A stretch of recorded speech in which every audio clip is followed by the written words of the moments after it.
सबसे पहला जो हिस्सा है वो है टर्मिनोलॉजी का, जहां मैं आपको ऐसे नए नए शब्दों के बारे में बताऊंगा जो आगे चल के अपने आप में कंसेप्ट बनने वाले हैं।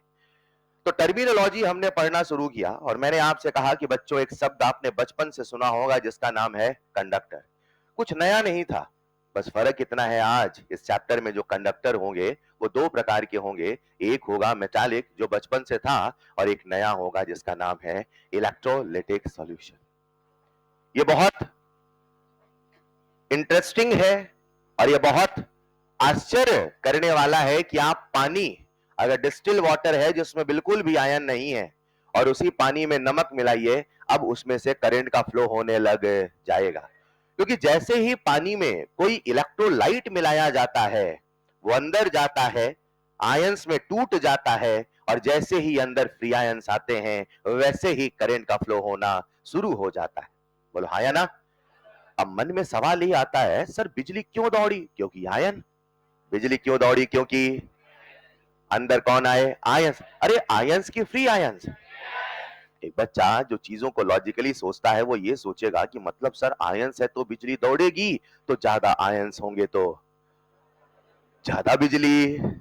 यानी सर आप कहते हो कि दुनिया में कुछ ऐसे भी पदार्थ होते हैं जो जब पानी में जाते हैं अपने आयंस में टूट जाते हैं, तो सर ऐसे भी तो सब्सटेंस हो सकते हैं जो हल्का सा टूटे और ऐसे भी सब्सटेंस हो सकते हैं जो लगभग, बोलो हाँ या ना। जितना टूटेंगे उसी के हिसाब से आयंस आए और जितने आयंस आए उसी के हिसाब से कंडक्शन हो। एग्री और नॉट?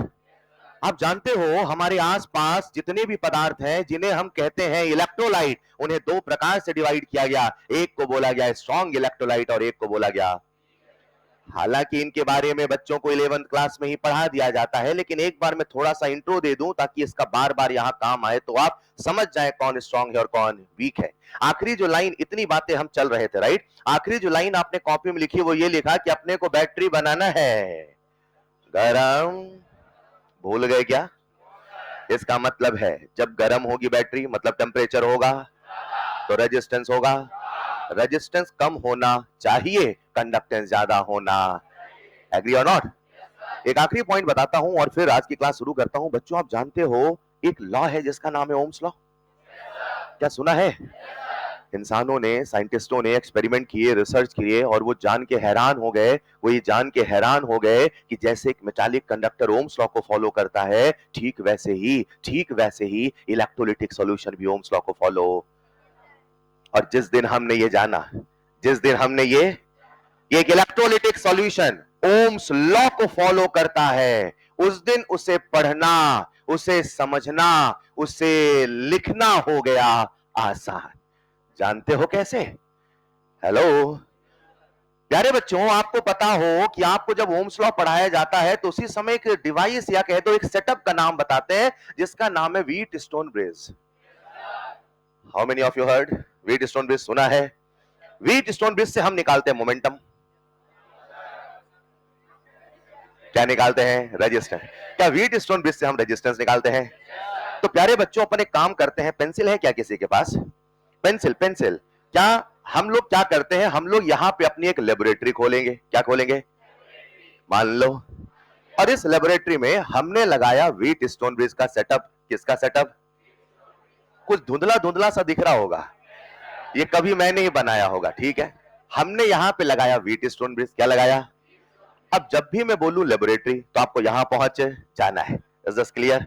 यहां मैं आपके सामने कुछ ऐसा सेटअप बना देता हूं और शायद इसी सेटअप का नाम व्हीट स्टोन ब्रिज है। बोलो हाँ या ना। बीच में कहीं पे एक सोर्स होता है और एक तरफ होता है R1, एक तरफ होता है R2, एक तरफ होता है R3, एक तरफ होता है, ऐसा कुछ पढ़ा होगा राइट। और आपने कहा होगा तीन नोन होते हैं और एक, और किसी भी अननोन रेजिस्टेंस को निकाला जा। आपने एक फॉर्मूला पढ़ा होगा R1 बाई R2 बराबर R3 बाई R4। बोलो done.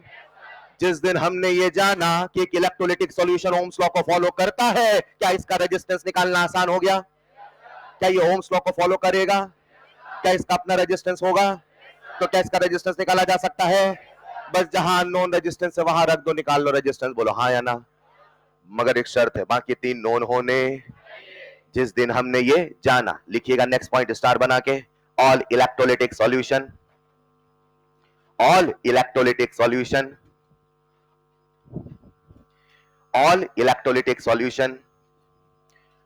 follows Ohm's law. All electrolytic solution follows Ohm's law. All electrolytic solution follows Ohm's law. क्या इस बात को याद रख पाओगे कि जितने भी electrolytic sir electrolytic solution electrolyte का क्या वो ओम्स लॉ को फॉलो करता है? बोलो बच्चों, अब उससे क्या क्या होने वाला है अभी बताता हूं। उसके पहले एक छोटा सा शब्द है जिसको हम बार बार इस चैप्टर में यूज करेंगे, उसका नाम है इलेक्ट्रो। लिखिएगा टर्मिनोलॉजी में। नेक्स्ट टर्म कितने शब्द हो गए थे? 3, शायद 3, हाँ या ना? 3 के बाद आसान सा सवाल है, लिखो भाई, इलेक्ट्रोलाइट।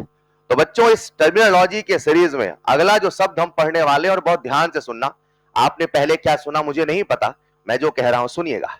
इलेक्ट्रोलाइट एक ऐसा पदार्थ होता है, एक ऐसा जो जब पानी में जाए तो पानी बीच में दीवार बनके कैटायन से कहेगा तू चल मेरे साथ, एनायन से कहेगा तू चल मेरे। कल ऐसी कुछ बातें हुई थी क्या? और वो वहां से आयन को कर देगा सेपरेट। वो पानी में जाता है, अपने फ्री आयन में टूट जाता है, इसी का नाम इलेक्ट्रोलाइट का है लाता है। हमारे आसपास जितने भी इलेक्ट्रोलाइट हैं उनको 2 कैटेगरी में डिवाइड किया गया। एक को बोला गया स्ट्रॉन्ग इलेक्ट्रोलाइट और एक को बोला गया वीक इलेक्ट्रोलाइट। एक को बोला गया और एक को बोला गया। बच्चा अक्सर सोचता है कि सर जो स्ट्रॉन्ग इलेक्ट्रोलाइट है क्या वो मजबूत है? यहां मजबूती से मतलब नहीं है। स्ट्रॉन्ग इलेक्ट्रोलाइट उन्हें बोला गया जिनका डिग्री ऑफ डिसोसिएशन बोले तो अल्फा लगभग कितना है? 1।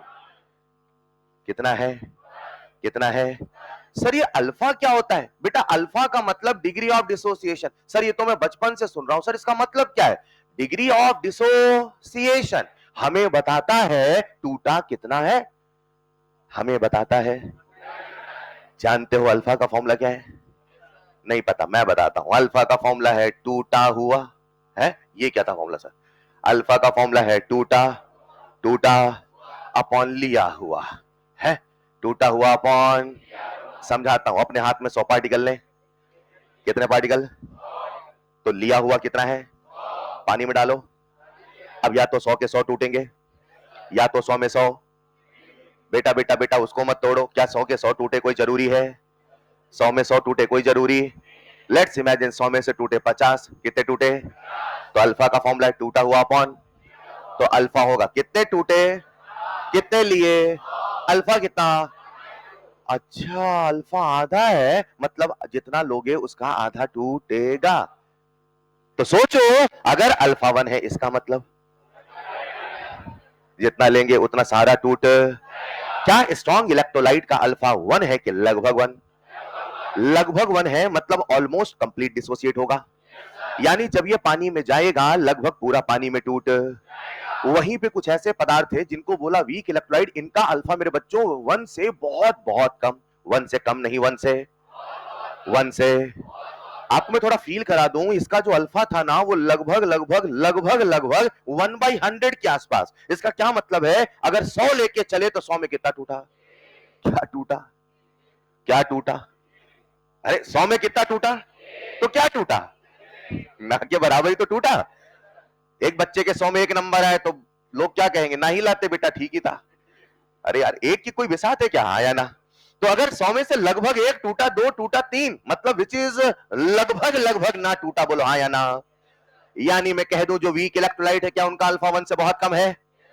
समस्या यहां नहीं थी, समस्या यहां थी इनका जो अल्फा था 1, ये 1 था, 1 है, 1 जिसे हम टेक्निकल शब्दों में ऐसे कहते हैं स्ट्रॉन्ग इलेक्ट्रोलाइट का जो अल्फा है, alpha is independent of concentration. मगर जो ये वीक थे इनका अल्फा माहौल देख के बदल जाते थे।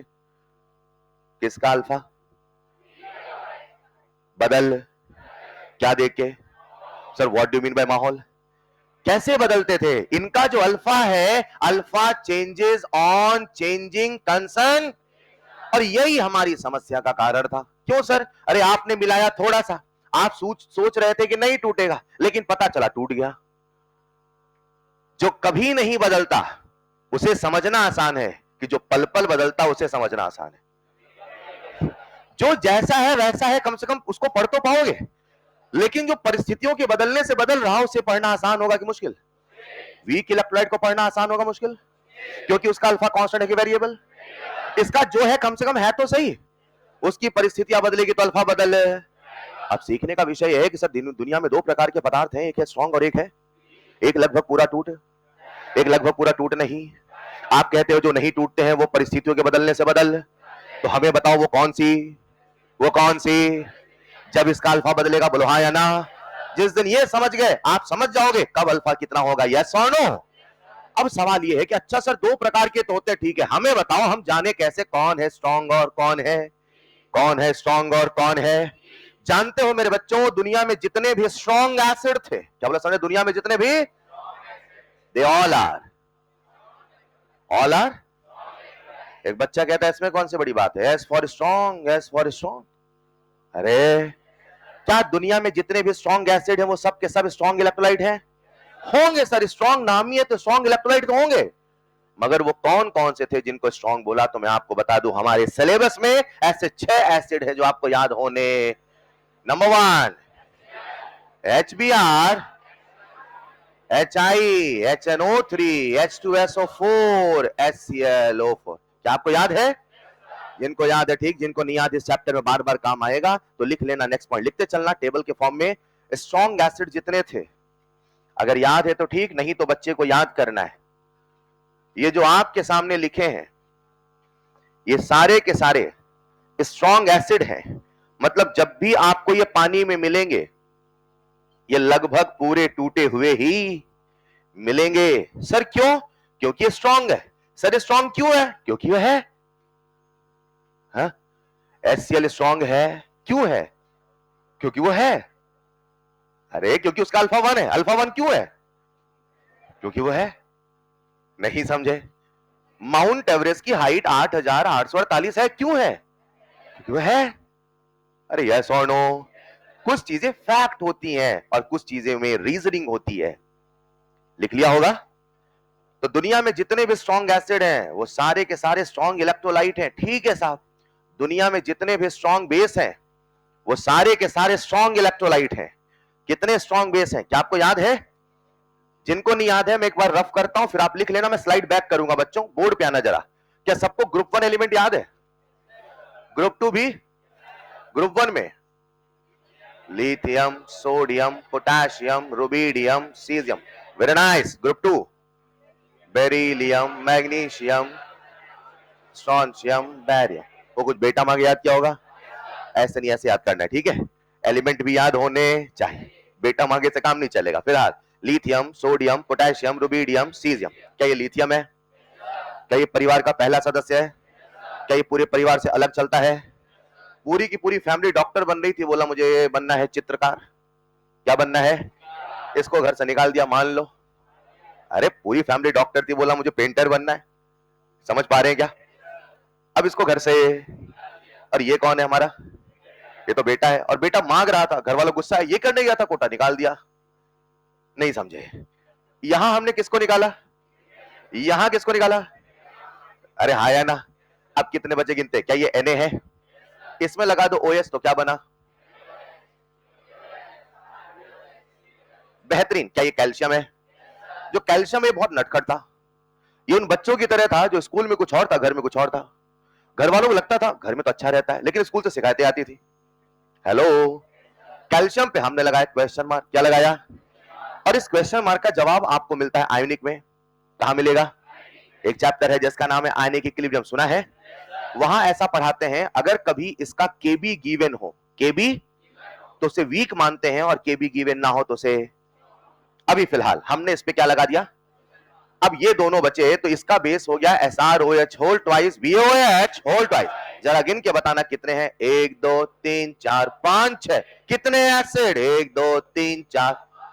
कितने बेस? 1 2। क्या ये 6 के 6 स्ट्रॉन्ग बेस की कैटेगरी में है? तो आज से याद कर लो, कितने स्ट्रॉन्ग एसिड, कितने स्ट्रॉन्ग बेस, और इन 6 के अलावा जो भी आएगा वीक माना। इन 6 के अलावा जो भी आएगा वीक माना। जरा सोच के समझ के जवाब देना। एसिटिक एसिड क्या उन 6 में से था? क्या एसिटिक एसिड इनमें है? क्या फॉर्मिक एसिड है? क्या ऑर्गेनिक एसिड है? मतलब इन 6 के अलावा जो भी आएगा वीक माना। मुझे बताइए मेरे बच्चों, HCl स्ट्रॉन्ग एसिड है कि वीक? आपने जो याद किया वो था HCl, और मैं पूछ रहा हूं HC, तो क्या ये वीक एसिड होगा? क्या आपको 6 स्ट्रॉन्ग बेस याद है?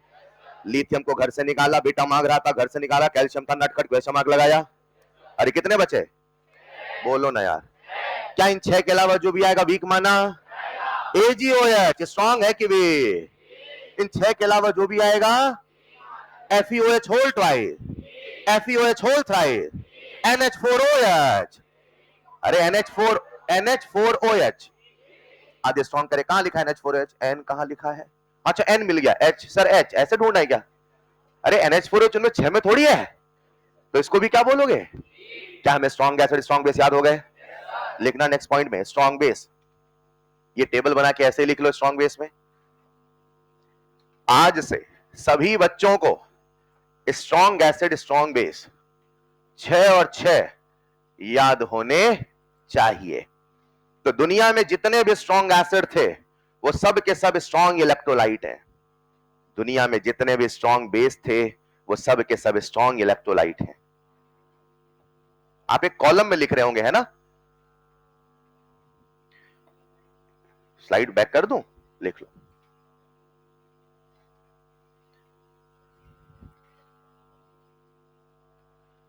कल आपकी एक्स्ट्रा क्लास रखने की सोच रहा हूं।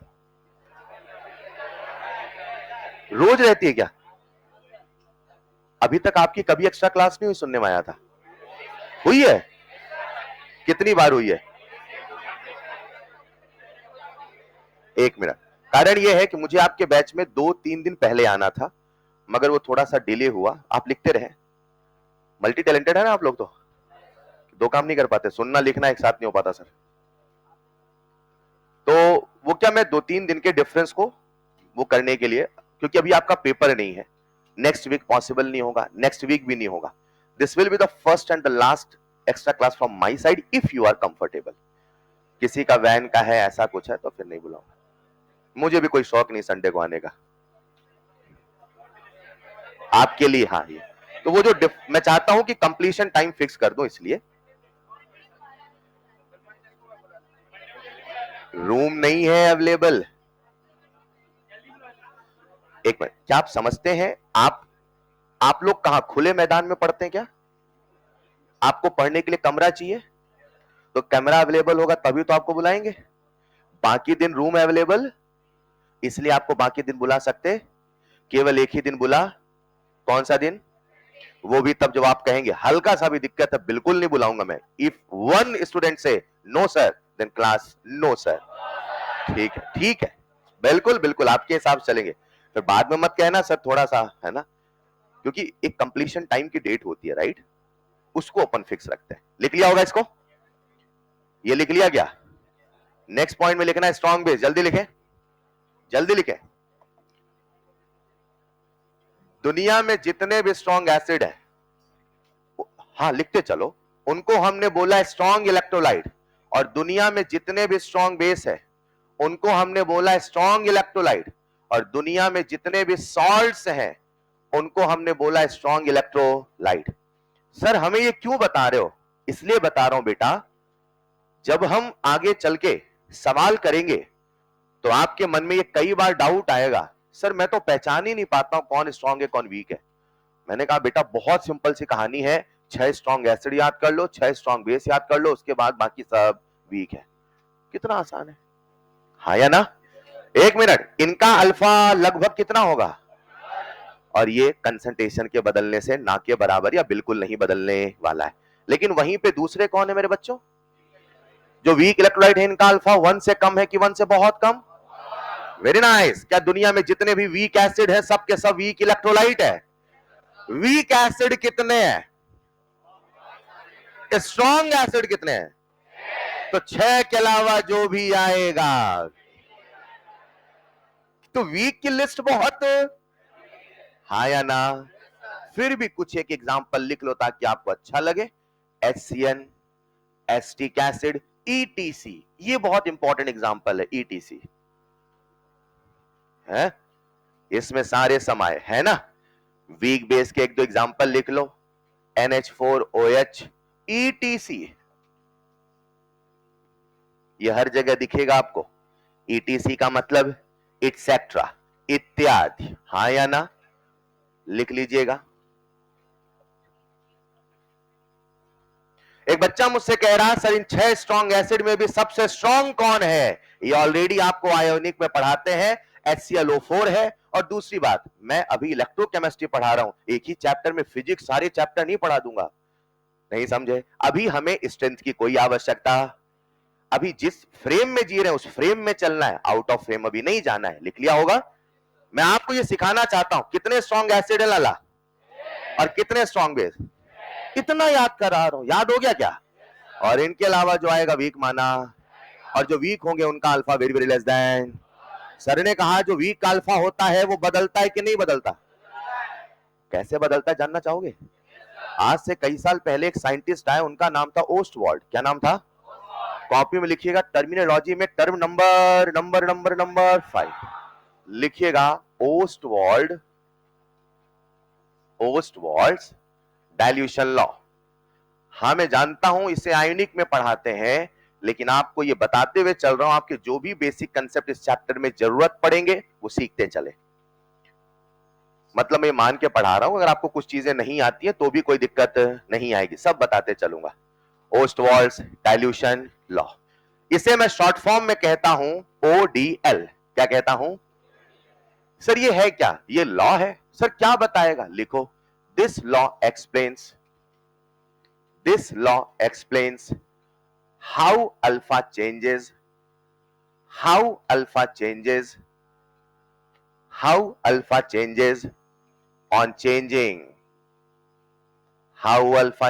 on changing concentration।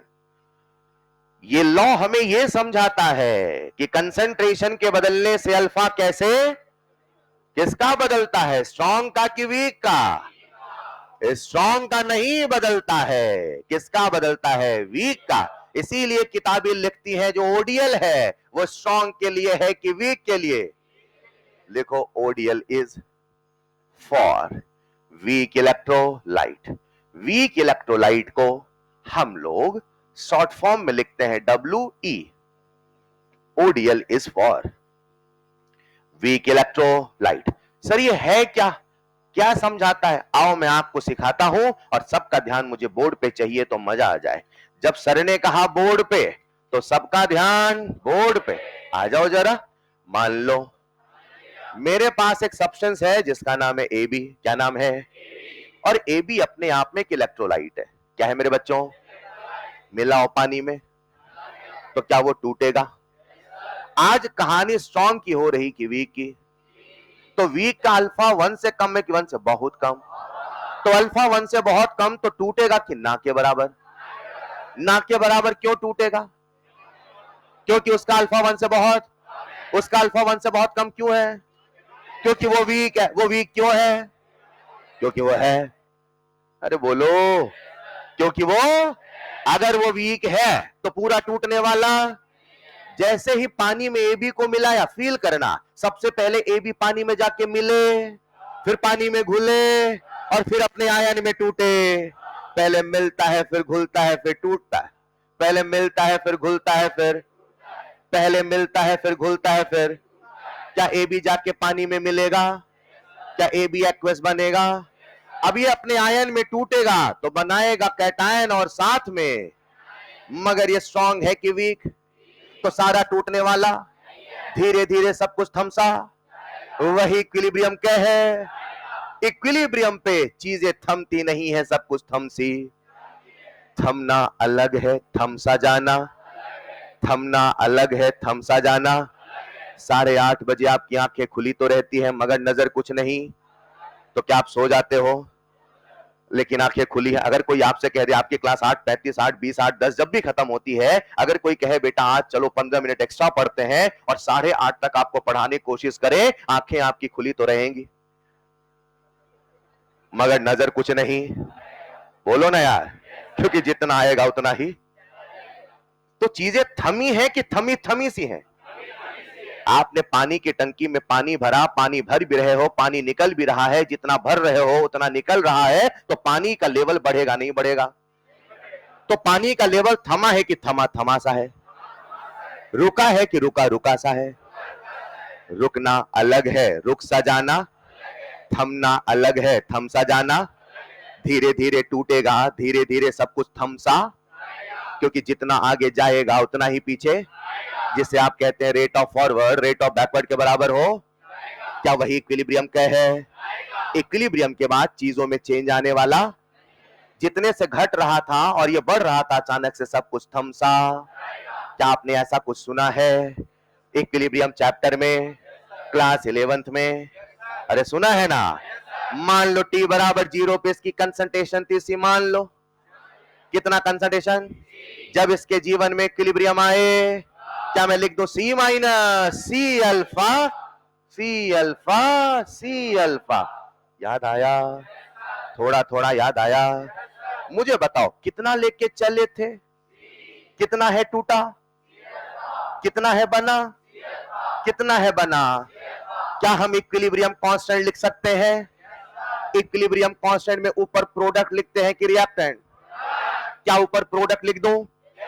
ऊपर लिख रहा हूं concentration of cation into concentration of, very nice बच्चों, अपॉन कंसंट्रेशन ऑफ ए भी बोलो हाँ या ना। मैं सारी वैल्यू को पुट करता हूं, बताना A प्लस कितना C अल्फा, B माइनस कितना C, नीचे लिखूं C माइनस। क्या कुछ सिंप्लीफाई कर पाओगे? क्या C अल्फा स्क्वायर हो जाएगा? मैं कह दूं KC बराबर C स्क्वायर अल्फा स्क्वायर चलेगा? क्या मैं नीचे लिख दूं C माइनस C अल्फा चलेगा? क्या मैं यहां से C कॉमन ले लूं? क्या मैं C कॉमन लेके C इंटू 1 माइनस अल्फा कह दूं चलेगा? नजरें तो नहीं हटी ना बेटा? क्या मैं C से C कैंसिल कर दूं चलेगा? नेक्स्ट स्लाइड में लिख दूं चलेगा? आप सबके सामने यहां पे KC आ चुका होगा और KC आया होगा C alpha square upon 1 minus, बोलो डन। अरे ये अल्फा छोटा कि बहुत छोटा? 1 माइनस 0.00001, लगभग कितना आएगा? कंफर्म? अरे 1 में थोड़ा सा घटाओगे तो लगभग 1 ही तो। क्या ये 1 माइनस अल्फा, अल्फा बहुत छोटा है? क्या मैं अल्फा को नेगलेक्ट कर दूं चलेगा? क्या मैं सीधे आपके सामने लिख दूं KC बराबर C अल्फा स्क्वायर चलेगा? नजरे मत हटाना, कंक्लूजन आने वाला है। क्या मैं कह दूं alpha equal to KC by C चलेगा? सबको दिख रहा है ना? क्या मुझे अंडर रूट भी लगाना पड़ेगा? Alpha equal to under root KC by, पक्का? क्या ये जो K है ये इक्विलिब्रियम कांस्टेंट है? क्या इक्विलिब्रियम कांस्टेंट ऐसा पढ़ाते हैं? दो ही चीजों पे डिपेंड करता है, एक है रिएक्शन, दूसरा है टेम्परेचर। क्या अपने आप में ये कांस्टेंट है? क्या अल्फा C पे डिपेंड कर रहा? क्या मैं कह दूं alpha is directly proportional to 1 by root C चलेगा? नहीं चलेगा। Alpha is proportional to C और under root C, alpha is proportional to under root C और alpha is proportional to 1 by root C। शब्दों को सुनना, सही गलत बताना। पहला शब्द बोल रहा हूं, alpha is proportional to root C, alpha is proportional to 1 by root C, alpha is inversely proportional root C। बोलो डन डन। क्या ये C का मतलब कंसंट्रेशन है? कंसन कंसन आपने सुना होगा जो कंसंट्रेशन है, क्या वही मोलैरिटी है? क्या मोलैरिटी का फॉर्मूला याद है? सॉल्यूशन चैप्टर पढ़ लिया है? क्या मोलैरिटी का फॉर्मूला N बाई V है? जहां C वहां लिख दूं N बाई V चलेगा? सबकी नजरें बोर्ड पे चाहिए, जहां है C वहां लिख दूं, वहां लिख दूं, वहां लिख दूं। देखना बच्चों क्या बना, alpha proportional to under root N under root V। V ऊपर कैसे आया? आ गया क्या? जो कहने वाला हूं कह दूं क्या? क्या अल्फा और C में रिलेशन मिला? क्या अल्फा और V में रिलेशन मिला? मैं कह दूं मेरे बच्चों alpha is proportional to root V चलेगा? अरे दो दो अल्फा, एक है अल्फा और एक है प्रोपोर्शनैलिटी, हाँ या ना? क्या मैं कह दूं alpha is proportional root V चलेगा? यानी सर कहना चाहते हैं जैसे जैसे वॉल्यूम बढ़ेगा, जैसे जैसे वॉल्यूम, थोड़ा फील आए तो कहना, जैसे जैसे वॉल्यूम। मैंने क्या लिया? सोच के बोल रहे हैं बेटा, मैंने क्या लिया? इसमें मिलाओ acetic acid. Acetic acid weak है कि स्ट्रांग है? नहीं सुनाई दिया? एसिटिक एसिड वीक है। क्यों वीक है? 6 के अलावा आएगा वीक माना। तो वो वीक क्यों है? क्योंकि वो है। क्योंकि वो है। क्या आपने एसिटिक एसिड मिलाया है? क्या वो पूरा टूटेगा? क्या थोड़ा सा टूटेगा? क्या मैं इसका वॉल्यूम बढ़ा सकता हूं? क्या हवा फूंक के? क्या पानी भर के? जैसे जैसे पानी मिलाते, जैसे जैसे पानी मिलाते, वैसे वैसे वॉल्यूम बढ़ता, जैसे जैसे वॉल्यूम बढ़ता, वैसे वैसे कंसंट्रेशन घटता। ये बढ़ेगा तो ये बढ़ेगा तो ये। जैसे जैसे पानी मिलाते, वैसे वैसे वॉल्यूम बढ़ता, वैसे वैसे कंसंट्रेशन घटता। एक दिन ऐसा आएगा जब वॉल्यूम हो जाएगा इनफाइनाइट। कितना होगा? क्या वॉल्यूम इनफाइनाइट हो चुका है? 1 litre, 2 litre, 10 litre, 1000 litre, 10,000 litre. अरे हाँ या ना? आपने वॉल्यूम कितना कर दिया? इनफाइनाइट। क्या ये वॉल्यूम इनफाइनाइट हो चुका है? अगर ये इनफाइनाइट होगा तो क्या कंसंट्रेशन टेंड्स टू 0 होगा? जैसे जैसे वॉल्यूम होगा इनफाइनाइट, वैसे वैसे कंसंट्रेशन टेंड्स टू 0। मुझे बताओ, वॉल्यूम के बढ़ने से अल्फा बढ़ेगा घटेगा? वॉल्यूम बढ़ेगा तो अल्फा, वॉल्यूम बढ़ेगा तो अल्फा। जैसे जैसे वॉल्यूम, वैसे वैसे कंसंट्रेशन, वैसे वैसे अल्फा।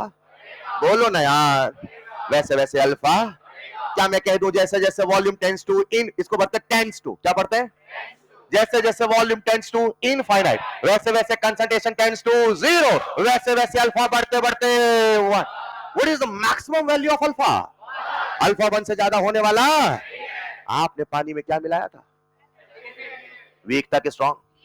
अल्फा 1 से बहुत कम के बहुत ज्यादा। जो ना टूटने की कसम खाते थे वो भी टूटने लग।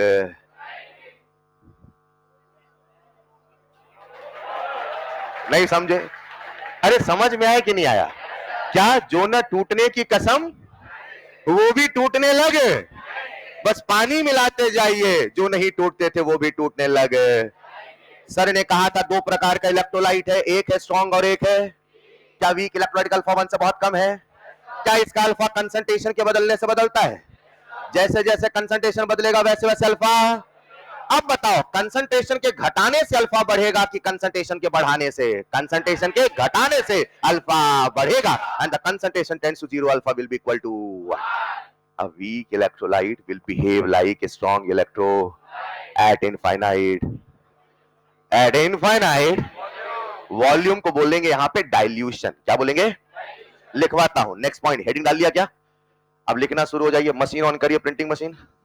फटाफट लिखना है। ये लिख लिया था क्या? लिखना शुरू करें जल्दी से।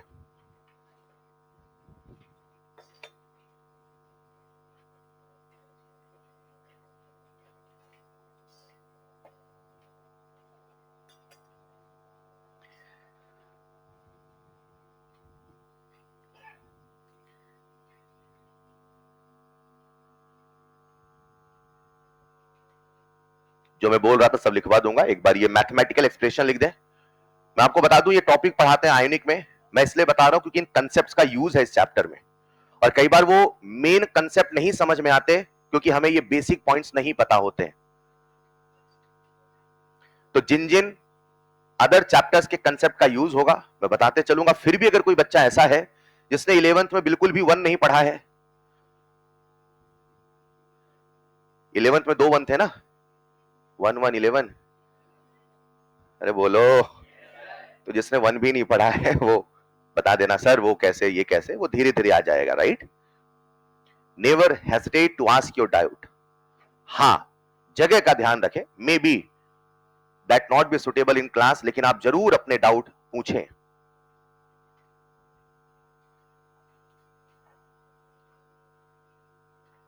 तो कहानी का निष्कर्ष है, जो न टूटने की कसम खाते थे वो भी टूटने लगे। बस पानी मिलाते और तोड़ते जाइए। हाँ या ना? पानी मिलाते। सर ये कितना नायाब है सर। पानी मिलाने से एक वीक इलेक्ट्रोलाइट भी स्ट्रॉन्ग के जैसा बिहेव कर सकता। स्लाइड बदलूंगा? नहीं लिख पाए? ठीक है, लिखो बेटा, जल्दी लिखें, थोड़ा सा स्पीड बढ़ाइएगा।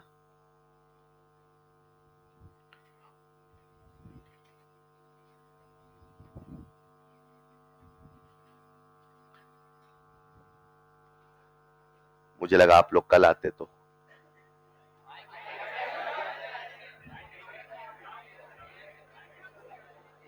कुछ देर पढ़ते, फिर आपके जो डाउट होते वो भी डिस्कस कर लेते, पर ठीक है, रहने दो, रहने देते। मैंने क्लास के स्टार्टिंग में आपको बता दिया कल का, ठीक, क्लास के लास्ट तक मैं आपको कन्विंस कर लूंगा। लिख रहे हो आप? KC equal to C square alpha, यहां तक लिख दिया क्या? स्लाइड बदल लीजिएगा।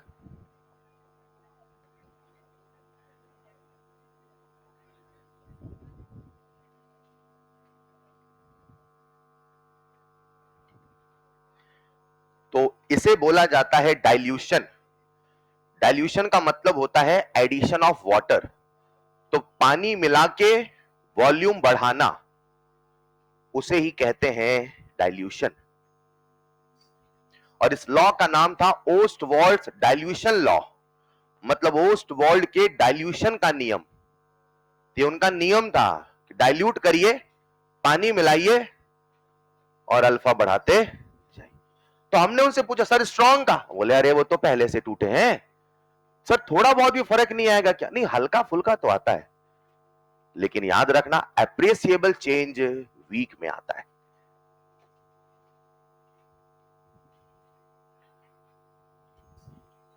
लिख लिया होगा?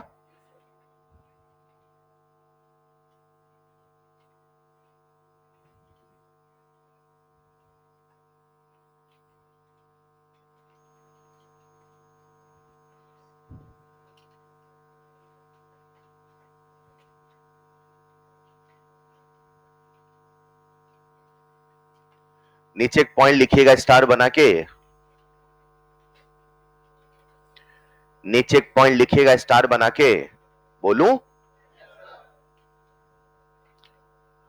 जो लोग थोड़ा धीरे लिख रहे हैं वो एक काम ये भी कर सकते हैं, जैसे आप यहां हैं तो आपको लगता है कि मुझे 3-4 लाइन और लगेगी, तो 3-4 लाइन जगह छोड़ के लिखना शुरू करो, फिर उसको जल्दी लिख के इसको भी लिखो, थोड़ा सा पुश करें खुद को। बोलूं? लिखना पहला star, eight infinite dilution, eight infinite dilution, eight infinite dilution, at infinite dilution, a weak electrolyte will behave like a weak electrolyte will behave like a strong electrolyte. A weak electrolyte will behave like a strong electrolyte. बन नहीं जाता, behave करने लग।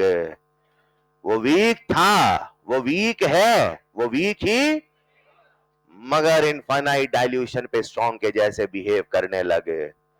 अमिताभ बच्चन की तरह behave करना और अमिताभ बच्चन होने में अंतर है। स्ट्रॉन्ग के जैसे बिहेव करना और स्ट्रॉन्ग होने में, अरे बोलो ना यार, वीक आज स्ट्रॉन्ग के जैसे बिहेव कर रहा है, वो स्ट्रॉन्ग, और अगर स्ट्रॉन्ग होता तो स्ट्रॉन्ग का नियम था on changing concentration alpha almost do not change, आया ना? तो अल्फा बदल रहा, वो स्ट्रॉन्ग नहीं है, just behaving in this situation. Is this clear? अच्छा एक बात बताओ बच्चों, अगर मैं आपसे कह दूं x प्रोपोर्शनल टू y, एक छोटा मैथमेटिकल सवाल पूछ रहा हूं, सबको जवाब देना है, x प्रोपोर्शनल टू, तो मैं एक फॉर्मूला बना लूं, अगर x1 अपॉन x2 बराबर y1 अपॉन, सब बना लेते हो? कितने बच्चे बना लेते हैं ऐसे फॉर्मूला? पक्का? तो मैं आपसे कहूं x proportional to 1 upon y, अब बनाओ, x2 बाई बराबर, इतना आपको आता है, डायरेक्टली है तो 1 के साथ 1, 2 के साथ 2, इनवर्सली है तो 1 के साथ 2, 2 के साथ 1 आता है। अच्छा मान लो मेरे बच्चों ये होता है x proportional to 1 upon y की पावर हाफ, अब बना लेते, अब कैसे? x2 बाई बराबर y1 बाई की पावर, पक्का ना? और अगर ये कर पाओगे तो आओ फिर ये करके देखते हैं, क्या अल्फा सी के इनवर्सली प्रोपोर्शनल है? सी के अंदर रूट सी, 1 के साथ 2, 2 के साथ 1, 1 के साथ 2, 2 के साथ 1, डन है? लिख दो सीधे, चलेगा?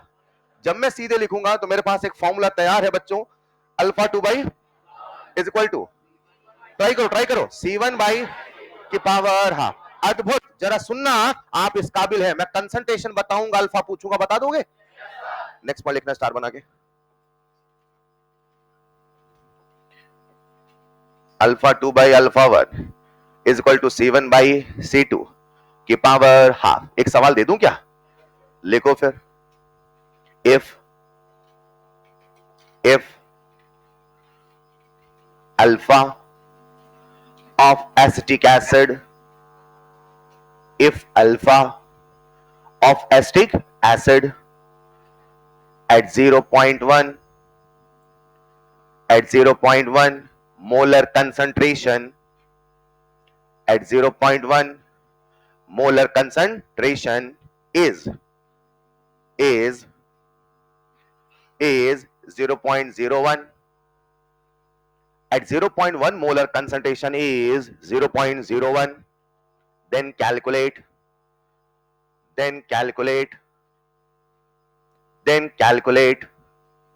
alpha of acetic acid, then calculate alpha of acetic acid at 0.001 molar concentration। सवाल सबको क्लियर है? सवाल कह रहा कि इतने कंसंट्रेशन पे इतना अल्फा था, तो बताओ इतने कंसंट्रेशन पे कितना अल्फा, यानी कंसंट्रेशन को बदल के अल्फा पूछ रहा है। कंसंट्रेशन को बदल के अल्फा पूछ, फॉर्मूला आपके सामने है, फॉर्मूला लगाइए, वैल्यू पुट करके आंसर बताइए। करो करो करो, फॉर्मूला लगाइए और आंसर पाइए। तो फॉर्मूला मैं आपके सामने लगा रहा हूं, alpha 2 by alpha 1 C1 by C2 की पावर हाफ। डन है? अब बताओ क्या पुराना वाला अल्फा दिया है? हां, जो बच्चे नहीं समझ पाए उनके लिए एक बहुत नायाब रूल है, हमेशा लिखा करो गिवन। क्या C1 दिया है? Yes sir. क्या अल्फा 1 दिया है? Yes sir. क्या C2 दिया है? Yes sir. क्या अल्फा 2 दिया है? No sir. सब दिया था तो फिर निकाल क्या रहे? कुछ तो अननोन होगा। करो करो, बनेगा। बन गया क्या? कैलकुलेशन ज्यादा है क्या? ना के बराबर है बच्चों। देखो मैं कर रहा हूं, ठीक? जिनसे नहीं बनता सीखो। अल्फा 2 हमें निकालना है, यस सर। अल्फा 1 कितना है? 0.0। मुझे डेसिमल से डर लगता है, मैं 10 की पावर बना लूं क्या? और एक रूल है, डेसिमल जितना राइट में, क्या बोला सर ने? 10 की पावर उतना माइनस में। कितने कदम जाना चाहते हो डिसाइड कर लो, कितने कदम जाना है? 1 2, 10 की पावर -2। आसान है। तो रूल है, डेसिमल जितना राइट में 10 की पावर उतना माइनस में, डेसिमल जितना 10 की पावर उतना। तो मैं अल्फा 1 को लिख देता हूं 10 की पावर -2। नाइस। C1 कितना है? 10 की पावर -1। C2 कितना है? 1 2 3, 3 कदम आगे 10 की पावर -3 की power half. Is this clear? Simplify करता हूं, क्लियर है भाई? 10 की पावर -3 ऊपर गया तो 10 की पावर 3, 10 की पावर -1, 10 की पावर 3, 10 की पावर कंफर्म। तो इसको मैं लिख देता हूं नेक्स्ट स्लाइड में ताकि सबको क्लियरली दिखे। अल्फा 2 अपॉन 10 की पावर -2 बराबर 10 की पावर 2 की पावर हाफ। चेक कर लो, चेक कर लो। डन है? अब बोलो क्या सॉल्व कर लोगे? तो मेरे बच्चों अगर आप इसे सॉल्व करोगे 10 की पावर 2 का हाफ तो क्या होगा? 10 की पावर 2 इंटू हाफ यानी 10 की पावर 1। क्लियर है? तो मैं कह दूं अल्फा 2 इक्वल टू 10 की पावर -2 इंटू 10 की पावर 1, इट इज 10 की पावर माइनस। तो क्या नया वाला अल्फा 10 की पावर -1 है? क्या 10 की पावर -1 को ही हम कहते हैं 0.1? तो नया वाला अल्फा कितना आया? पहले कितना था? 0. और अब कितना है? तो बढ़ गया घट गया? कंफर्म? कंफर्म? कंसंट्रेशन बढ़ गया कि घट गया? Concentration, concentration alpha. यही तो ओडीएल कहता है, जैसे जैसे पानी मिलाओगे, पूरी क्लास, जैसे जैसे पानी वैसे वैसे वॉल्यूम, कंसंट्रेशन अल्फा। कंसंट्रेशन घटने से अल्फा बढ़ जाता है, यही ओडीएल हमें सिखाता है। डन। एक और सवाल करोगे क्या? लिखो फिर। if alpha of NaOH, if alpha of NaOH at 0.1 molar concentration if alpha of NaOH at 0.1 molar concentration is 0.95 is 0.95, then calculate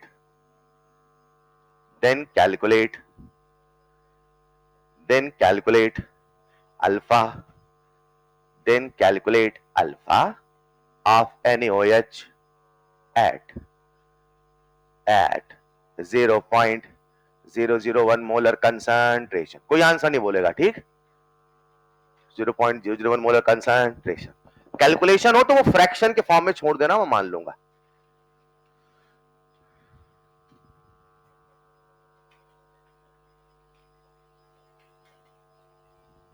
answer नहीं बोलना है प्लीज, वरना कुछ बच्चों का तो ये सर आंसर आप बताओ, तरीका हम बताएंगे.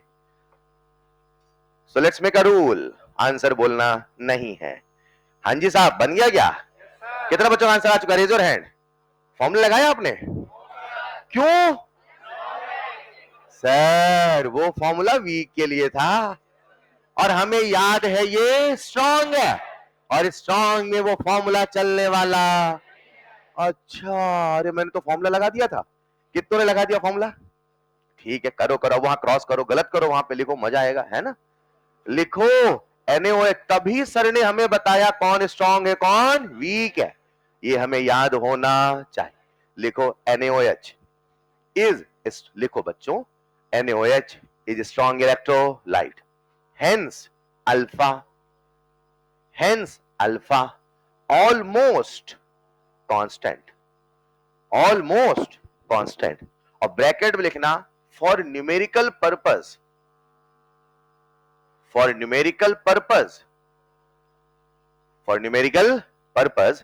it is same. For numerical purpose it is same. इस लाइन का मतलब समझे कि न्यूमेरिकली के लिए इसे हम लगभग क्या मान लेंगे? सेम. वैसे हल्का सा फर्क आएगा, मगर वो फर्क इस फॉर्मूले से नहीं बताएंगे, उसकी कहानी अलग है. Is this clear? बढ़ू आगे, आओ समेटते हैं. कितने शब्द हो गए कॉपी में? टर्म नंबर 1 बेहतरीन, number 2, number 3 electrolytic, number 4, number 5 ODL. बोलो ODL, ओस्वाल्ड डाइल्यूशन लॉ.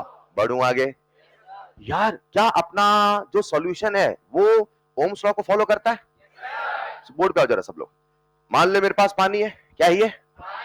और इसमें हमने मिलाया इलेक्ट्रोलाइट. क्या मिलाया? मान लो मैंने मिलाया NaCl. मान लो, क्या NaCl एक इलेक्ट्रोलाइट है? बेटा मिलाना है, मिलाओ नमक. मिला दिया नमक. हमेशा याद रखना, हम कई बार भटकते हैं पढ़ते पढ़ते, और अगर हो जाए ऐसा तो खींच के खुद को क्लास में लाइए, ठीक है? जब कभी ऐसा हो पढ़ते पढ़ते मन भटक जाए और अचानक से याद आए, अरे यार मैं कहां चला गया था, तो अपने मन को समझाइए, ऐ मन चल तू क्लास में चल. राइट? आइए, क्या बोलोगे अपने मन से? चले आ जाए क्लास में. पानी की बोतल लो. अच्छा, प्रॉब्लम पता क्या है? मैं बच्चे से कहता हूं पानी, बच्चा हाँ हाँ सर आप ही कर लो. अरे आपको भी करना है, उसमें नमक मिलाओ. अब पूरा एक्टिंग नहीं करना, बस इमेजिन करना है. राइट? हमें इमेजिनेशन दिमाग में करना है. मैं यहां दिखा रहा था कि आपको समझ में उसका फील आए, लेकिन आपको इमेजिनेशन कहां सीखना है? दिमाग में. आपको पेपर में तुरंत दिमाग में इमेजिन करना है. राइट? चलो पानी की बोतल लो. अब सच में मन में लो, ऐसा नहीं पंखा देख रहे हो. ले लिया पानी की बोतल, है ना? अब उसमें नमक मिलाओ. अब नमक क्या अंदर टूटेगा? क्या अंदर आयन के बीच में अट्रैक्शन है?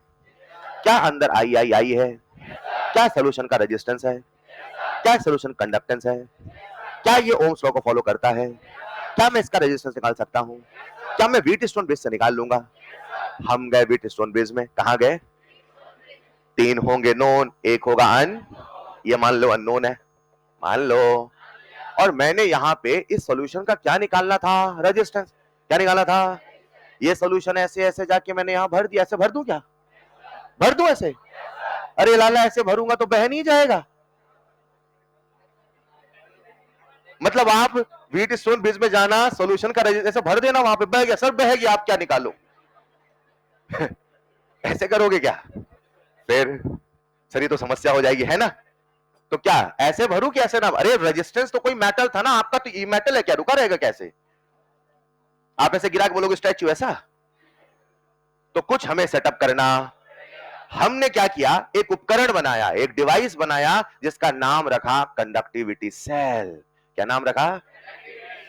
ऐसे सॉल्यूशन लेके नहीं जाएंगे, ऐसे भर देंगे, एक बर्तन में भर के ले जाएंगे और उस बर्तन का नाम है। कितने शब्द हो गए थे? 5 के बाद?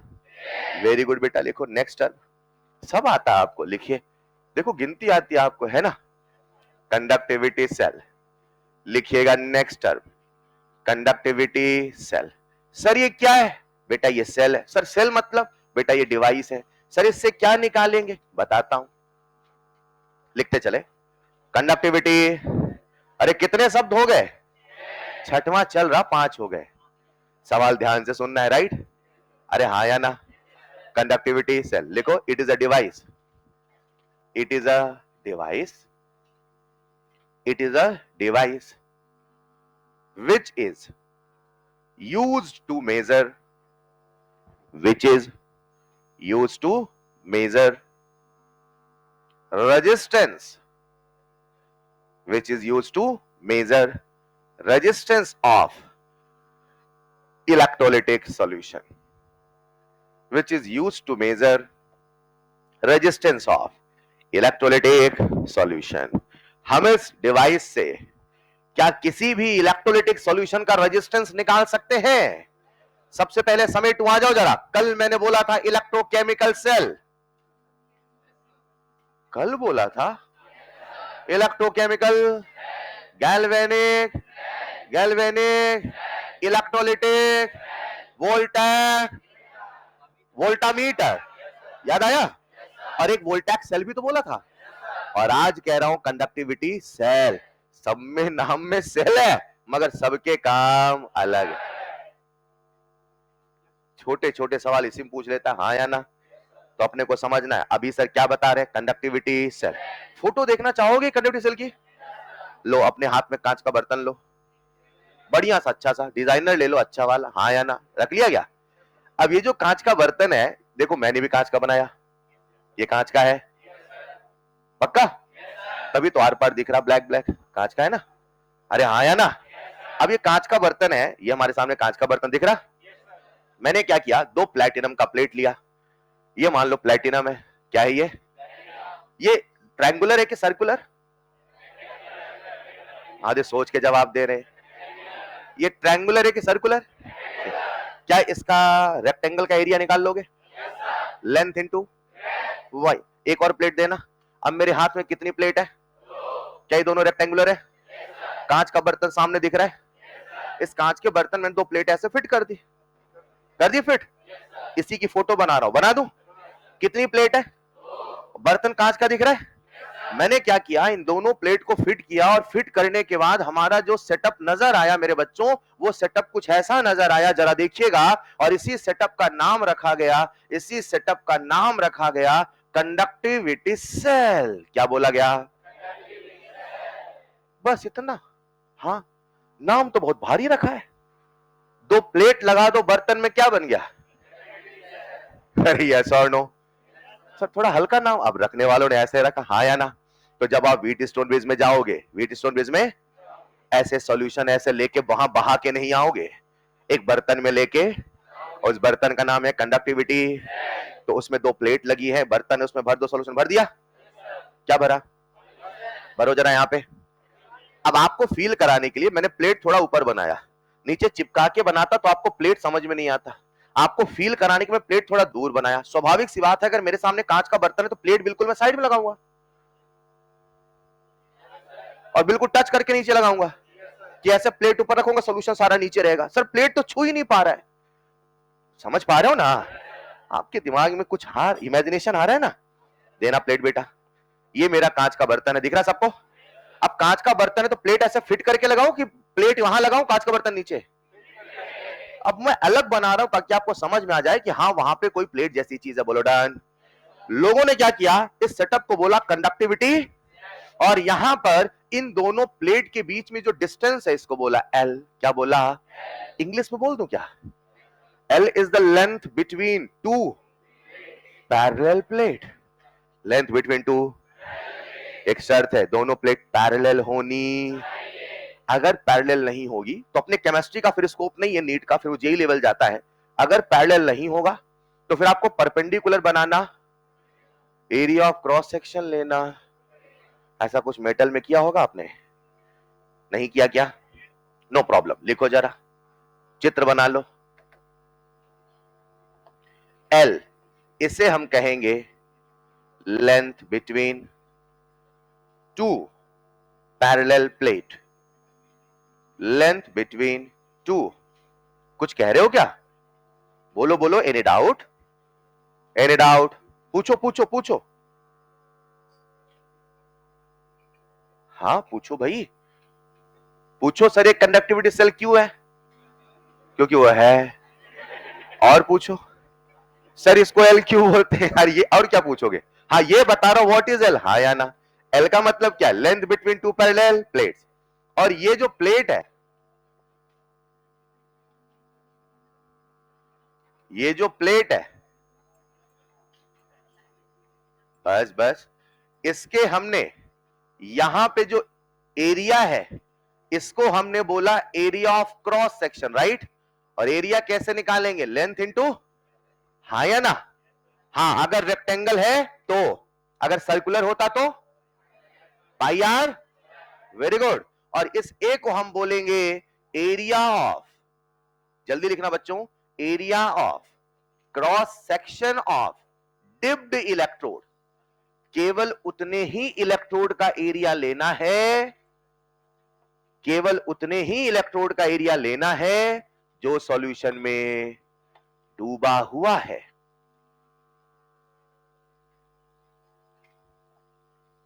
मैं आगे चल के न्यूमेरिकल दूंगा तो ऐसे सवाल दूंगा, if area is 100 but it is half dipped, तो बच्चा क्या करेगा? एरिया 100 लेके सॉल्व करेगा, आंसर हो जाएगा। जब उसने हाफ डिप्ड बोला है तो एरिया 100 का आधा मतलब 50 लेना चाहिए। तो याद रखना, सर ने ए को एरिया नहीं बोला है, area of cross section of डीप डिले। हर चीज को जब बारीकी से पढ़ेंगे ना तो निगेटिव नहीं होगा, ऊपर ऊपर से पढ़ोगे तो फिर 50 बार निगेटिव करोगे। कर लिया होगा? बच्चों एक बात बताओ, हमारे सामने कंडक्टिविटी सेल है मान लो, इसमें एक बार भरो NaCl का सॉल्यूशन, भर दो, अब उड़ेल दो। अरे उड़ेल दो यार, घबरा क्यों रहे हो? अब भरो, उड़ेलना समझते हैं ना? अब भरो Na2SO4 का सॉल्यूशन, भर दिया। अच्छा बताओ, जैसे Na2SO4 भरोगे क्या वैसे प्लेट थोड़ी दूर हो जाएंगी? प्लेट हल्का सा डर जाएंगी, Na2SO4 भर रहे हैं ना? तो आप पूछ रहा हूं मैं आपसे, तो क्या प्लेट दूर हो जाएंगी? तो इतना सोच के क्या जवाब दे रहे थे? वही तो पूछा था। जब Na2SO4 भरोगे तो क्या प्लेट दूर होंगी? क्या प्लेट पास आएंगी? क्या प्लेट कांपने लगेंगी? क्या प्लेट डर जाएंगी? यानी सॉल्यूशन के भरने से, टाइप ऑफ सॉल्यूशन के भरने, एल बदलने वाला, ए बदलने वाला। लोगों ने कहा अरे यार ये तो नहीं बदलता, उसको बोला कांस्टेंट। क्या बोला? और एक नया टर्म बनाया, मैं बोर्ड के राइट हैंड साइड पर लिख रहा हूं, एक नया टर्म बनाया जिसको बोला एल बाई ए, और इसका नाम रखा सेल कांस्टेंट। क्या नाम रखा? लॉजिकल है। क्या ये हर किसी सेल का अपना कांस्टेंट होगा? इस वाले सेल का वही होगा एल, वही होगा ए। नया है सेल तो नया होगा एल, नया होगा ए। इसका क्या नाम रखा? और ऑन पेपर इसका रिप्रेजेंटेशन होता है जी स्टार। क्या बोलेंगे? अगर मैं कहूं जी स्टार यानी सेल, यानी एल बाई, एल का मतलब है लेंथ बिटवीन टू पैरेलल, ए का मतलब area of cross of dipped. बोलो ना यार, सवाल का जवाब देना फिर लिख लेंगे। नंबर 1, क्या टाइप ऑफ सॉल्यूशन पे एल बाई डिपेंड करेगा? क्या सॉल्यूशन के बदलने से एल बाई बदलेगा? क्या सॉल्यूशन के बदलने से एल बाई बदलेगा? क्या कंसंट्रेशन ऑफ सॉल्यूशन के बदलने से एल बाई बदलेगा? नहीं बदलेगा। यही सवाल पूछा था, बच्चे कह रहे हाँ सर। सोच के जवाब दो ना यार बस। ये जो मैं लिखवा रहा हूं ये सवाल है, whether cell constant depends on the concentration of solution. No sir. अरे यस सर। लिखो next point, L by A cell constant, इसको हम बोलेंगे G स्टार। तो इस सेल का जो नाम है, इसी का नाम है कंडक्टिविटी सेल। नेक्स्ट पॉइंट लिखना है स्टार बना के, cell constant does not depends on cell constant does not depends on, किस पर निर्भर नहीं करता? Cell constant does not depends on, number one, type of solution, right? Type of solution. Number two, क्या कंसंट्रेशन ऑफ सॉल्यूशन पे depend करेगा? लिख लो, cell constant does not depends on type of solution and number two, concentration of solution. अब जो कहने वाला हूं सभी बच्चों का फील चाहिए, ठीक? बच्चों एक बात बताओ, जब हम यहां पे व्हीटस्टोन ब्रिज लगाते हैं तो कोई वोल्टेज सोर्स होता है कि बिना वोल्टेज सोर्स के? बिना वोल्टेज सोर्स के ओम्स लॉ का कोई मतलब?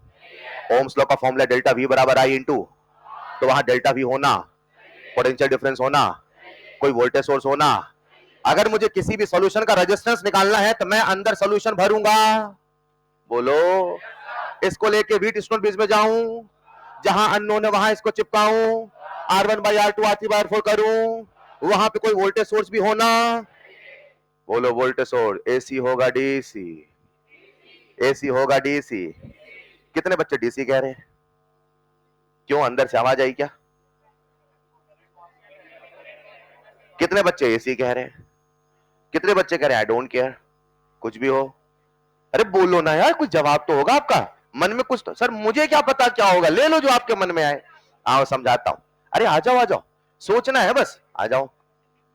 अरे आ जाओ ना यार। मान लो अच्छा, डीसी सोर्स का नाम सुना है ना? एसी का भी नाम सुना है? ये वाले एसी सोर्स है। चलो केस नंबर वन, आ जाना बेटा। हमने लिया बर्तन, क्या लिया बेटा? सुनिएगा, हमने क्या लिया, और इसमें हमने भरा नमक पानी। क्या भरा? एक प्लेट ये है, एक प्लेट ये है, क्लियर है? अरे क्लियर है? क्या भरा? अंदर नमक पानी है, राइट? मान लो। अच्छा एक मिनट, अंदर नमक पानी है, तो जब नमक पानी में जाएगा तो अपने आयंस में टूटेगा? क्या अंदर Na+ होगा? क्या अंदर Cl- होगा? मान लो आपने लगाया डीसी सोर्स, मान लो, क्या डीसी सोर्स में एक निगेटिव एक पॉजिटिव होगा? क्या ये वाला निगेटिव है, ये वाला? तो क्या इस पे निगेटिव होगा, क्या इस पे पॉजिटिव होगा? क्या निगेटिव की तरफ कैटायन भागा भागा चला आएगा? बोलो। क्या पॉजिटिव तरफ एनायन भागा भागा चला? आपने बर्तन में क्या भरा था बेटा? क्या भरा था? मैंने तो भरा ही नहीं था। क्या भरा था? भरा था ना? नहीं भरा था, रह गया था। भरो नमक पानी, भर दिया क्या?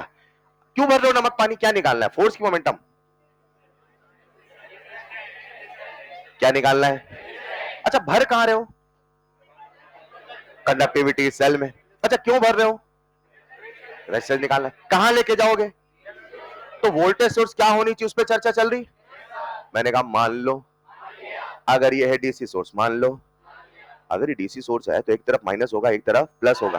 आपने बर्तन भरा था नमक, Na+ सारा चला जाएगा नेगेटिव की तरफ, और Na+ जैसे ही नेगेटिव की तरफ जाएगा, Na+ जैसे ही नेगेटिव की तरफ जाएगा, वहां इलेक्ट्रॉन गन गेन करके Na,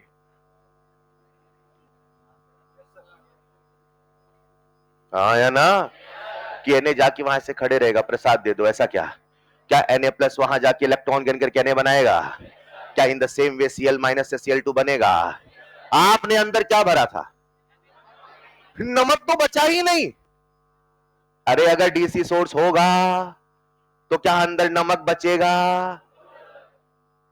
अगर डीसी सोर्स तो अंदर Na और Cl- बचने वाला। हाँ ठीक है, 1 मिनट 2 मिनट 4 मिनट 10 मिनट, कभी ना कभी तो गायब होगा। पता चला भरा था कुछ और, बन गया कुछ। रेजिस्टेंस निकालने चले थे किसी और का, निकलेगा किसी। तो मामला गड़बड़ हुआ कि नहीं हुआ? बोलो। लेकिन मान लो डीसी नहीं वहां एसी होता, डीसी नहीं वहां, डीसी नहीं वहां। क्या आपको पता है कि एसी की फ्रीक्वेंसी होती है? मैंने सिंबल सही बनाया? क्या एसी की फ्रीक्वेंसी होती है? पॉजिटिव हाफ और निगेटिव हाफ, हाँ या ना? इसकी फ्रीक्वेंसी कितनी है? 50 हर्ट्ज। करंट हो गया ना आपका? अभी नहीं हुआ, एसी नहीं हुआ है। ठीक है, फाइन फाइन फाइन, इतना तो पता है कि एसी में एक पॉजिटिव हाफ ऐसा कुछ होता है। अब अगर ये एसी सोर्स है तो जैसे ही एसी सोर्स है मेरे बच्चों, वैसे ही एक बार यहां पॉजिटिव है मान लो, कौन आया, मान लो जैसे ही पॉजिटिव होगा भागे भागे कौन जाएगा, सीएल माइनस जाएगा ना, प्लस की तरफ माइनस जाता कि प्लस की तरफ प्लस, तो जैसे प्लस होगा कौन जाएगा, अचानक से आ गया निगेटिव हाफ, तो अब कौन सा चार्ज हो गया भाई, एक बार प्लस हुआ एक बार माइनस हुआ, फिर से कहते हैं इसकी फ्रीक्वेंसी है 50 हर्ट्ज, यानी 50 साइकिल्स पर सेकंड, यानी 50 बार प्लस और 50 बार, यानी मेरे बच्चों जैसे प्लस होगा भागा भागा सीएल आएगा, जैसे माइनस होगा भागा भागा एन आएगा, प्लस माइनस आएगा जाएगा आएगा, इतने में तने सीएल का दिमाग खराब हो जाएगा, मजाक बना रखा है क्या यार। तो बताओ वो जो हो रहा था क्या हो पाएगा, वो तभी होगा जब यहां पे कांस्टेंट माइनस होना कांस्टेंट प्लस होना बार बार फ्लक्चुएट करेगा, तो वो होने वाला, इसीलिए कहा जाता है जब इलेक्ट्रोलाइटिक सेल लोगे अंदर डीसी सोर्स नहीं एसी सोर्स होना, क्योंकि डीसी सोर्स होगा तो अंदर का मसाला बदल, मसाला मतलब कंपोनेंट, इलेक्ट्रोलाइट, हाँ या ना, हाँ या ना। कॉपी में लिखिएगा नेक्स्ट पॉइंट स्टार बना के, जैसे बोलो वैसे लिखना, नेक्स्ट पॉइंट स्टार बना के ट्रिपल स्टार लगा दे, लिखना in conductivity cell, in conductivity cell voltage source must be, in conductivity cell voltage source must be,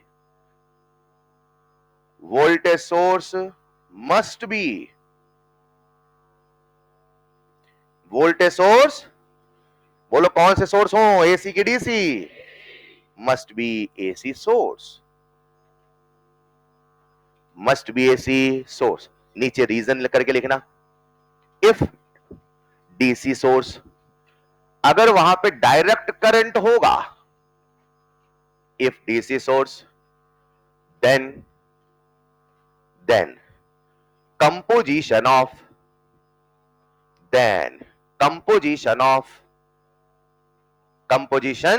of solution, composition of solution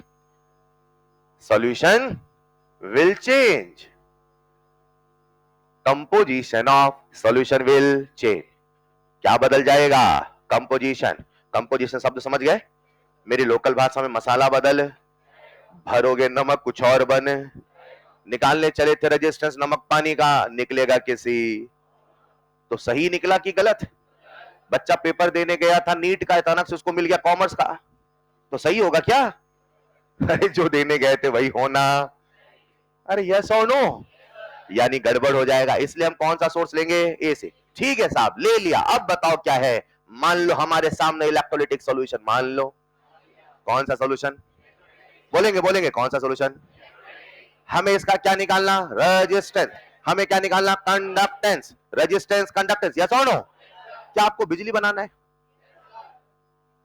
बिजली दौड़ाना है, क्या आपको बिजली दौड़ाना है, तो आप क्या चाहेंगे, अंदर रेजिस्टेंस ज्यादा हो कम, तो आप ऐसे सॉल्यूशन का सिलेक्शन करेंगे जिसका रेजिस्टेंस और कंडक्टेंस, रेजिस्टेंस कैसे निकालेंगे, वहां इशारा किया, मतलब व्हीट स्टोन, वोल्टेज सोर्स कैसा होना चाहिए, comfortable.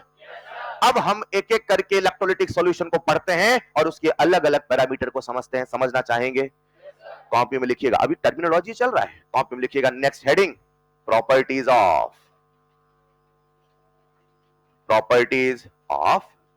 Electrolytic solution, properties of electrolytic solution, bulb जलाने का सफर लंबा है बच्चों, प्रॉपर्टीज ऑफ इलेक्ट्रोलाइटिक सॉल्यूशन, कुछ ऐसी बातें जो आपको पता होंगी, कुछ ऐसी बातें जो आप पहली बार सुनेंगे, सुनते चलना। सबसे पहली प्रॉपर्टी, अरे कितने शब्द हो गए थे, 6 के बाद लिखिएगा नेक्स्ट टर्म रेजिस्टेंस, आओ एक एक करके समझते हैं, रेजिस्टेंस का सिंबल क्या है, रो, सिंबल, यूनिट का सिंबल ही पूछो, रेजिस्टेंस का सिंबल आ, बोलो डन। रेजिस्टेंस क्या है, करंट के फ्लो का अपोजिशन की सपोर्ट, लिखो property of solution which opposes property of solution which opposes the flow of current. Property of solution which opposes the flow of, ये वो वाला गुण है जो करंट के फ्लो को अपोज। बोलो रेजिस्टेंस कैसे निकालोगे? व्हीट स्टोन, क्या ओम्स लॉ का फॉर्मूला लगा लोगे?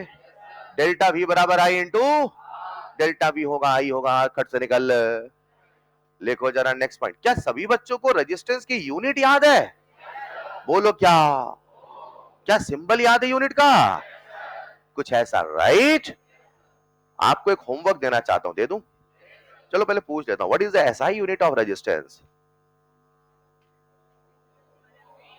आपका होमवर्क है, लिखो सभी बच्चे। अरे बस बस बस, टाइम सब इतने में तो निगेटिव हो गया, तुरंत चाहिए। लिखिए एनसीईआरटी इलेक्ट्रो, होमवर्क लिखो, होमवर्क। एनसीईआरटी इलेक्ट्रो में सर्च करें, एनसीईआरटी इलेक्ट्रो में सर्च करें, नोट्स में ही लिखो। ये अलग से होमवर्क लिखना, वही नोट्स में जहां चल रहा है। मैं चाहता हूं आप थोड़ा पन्ने पढ़ें। एनसीईआरटी इलेक्ट्रो में सर्च करें एसआई यूनिट ऑफ रेजिस्टेंस।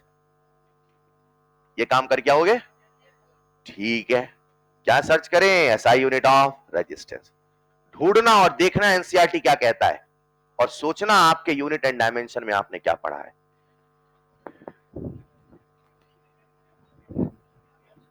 हाँ? ढूंढना एक बार, ठीक? चलिए साहब, कितने शब्द हो चुके हैं? आओ समेटते हैं। नंबर 1, जिनको ऐसे याद है बढ़िया, इनको याद है कॉपी देख के बोलेंगे। नंबर 1, कॉपी में आओ, कॉपी में आओ, कॉपी में आओ, ऐसे नहीं, कॉपी में आओ। सब याद है? भूल गए तो पक्का? खुद पे यकीन है? नंबर 1, नंबर 2, नंबर 3, बेटा कोने से। Number 3, number 4, number 5, post wall, short form बोलो। Number 6, conductivity. Number 7, next class में टेक्नोलॉजी खत्म करेंगे। कुछ एक सवाल पूछ दो क्या? कंडक्टिविटी सेल में वोल्टेज सोर्स, बड़ा प्यारा यार का सवाल है। हमारे ड्रॉपर बच्चे भी इसमें नेगेटिव करते हैं, याद रखना डीसी नहीं एसी, क्योंकि अगर डीसी होगा कंपोजिशन बदल जाएगा। परफेक्ट। क्या कंडक्टिविटी सेल का क्लियर है? मतलब electrochemical cell, galvanic cell, electrolytic cell and conductivity cell. Homework है तो कल क्लास रहने दें।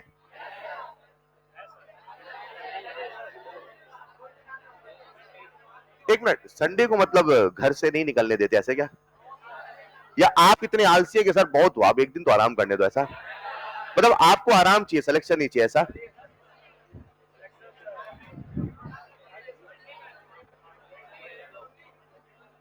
चलो अगर आप आते तो मैं सोचा था कल 2 घंटे बैठ के आपको थोड़ा सा वो जो 2-3 दिन का मेरा वो था ना, मुझे पहले आना था, वो आया नहीं, तो उस चक्कर में नो इश्यूज। ठीक है, फिर चलने दो, कोई दिक्कत नहीं। बस बस, नहीं नहीं नहीं बुलाऊंगा मैं। ऐसा देख के मुझे लग रहा है वैन वैन से आते हैं क्या आप लोग? चलिए, हमारे कुछ बच्चे कह रहे रहने दो सर, है ना? चलिए ठीक है साहब। नहीं नहीं, सुबह। अच्छा, सुबह उठते नहीं होंगे? हाँ, अच्छा, चिल है मामला आप लोगों का, है ना? चलिए, नो एक्स्ट्रा क्लास, मैं कैंसिल करा दूंगा, शेड्यूल हो गई थी। That's all for today. मिलते हैं नेक्स्ट क्लास में। रिवाइज करके आओगे? मंडे को मिलना सारा याद होना चाहिए, मंडे से चैप्टर फुल फ्लेज चलेगा, ठीक है? Thank you so much. Extra class नहीं रहेगी, मैं